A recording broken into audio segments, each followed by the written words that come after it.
aleyküm ve rahmetullah ve berekatuhu ediz adamlar, hanımlar ve cenaplar. Görüşünüz değerli ki o kadar, o derecede on... Hey, bolsanız da geleyim ama ne? Berde bir ağaç gidelim. Berde bir ağaç! Yavaşay.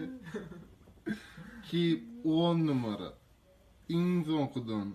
İnzonk tingemiz için Anlıklıydı.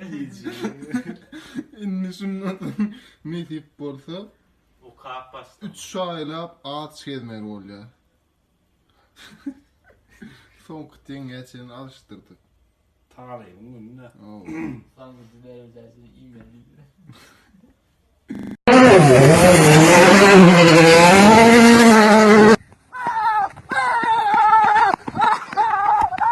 Alimler bir fikri şeýle tasdikleýärler. Diýeli türkmen etleri ömrüni goýulların goragynda geçirýärler. Emma şol goýullaryň haýda bolsa birini olan öňünde dersinden çykaryp görüm. İtlerde iştädir. Eti ýemäge bolan höwesdör. Çünki Allah Taala Allahı güýç arkaly goýun we eti şeýle baglaşdyrdyr. Indi şu pikiri zenallar we erkekleriň arasyndaky gatnaşyk bilen hem baglanşdyryp göreli. Erkekler hemişe zenallaryň goragynda gezýärler. Haçan da zenallar özüne mahsus görnüşde örtünüp gezýärler. A başga ýagdaýda bolsa zenallar günäni özünden gözlemeli. Bizde de işte var.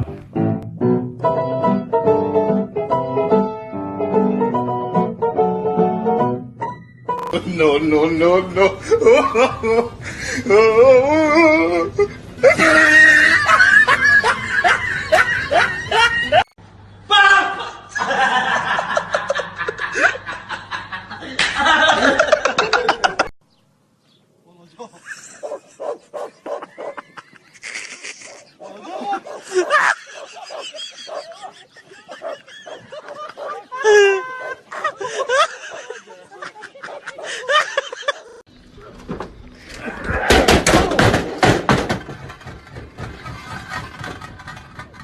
Stop, man.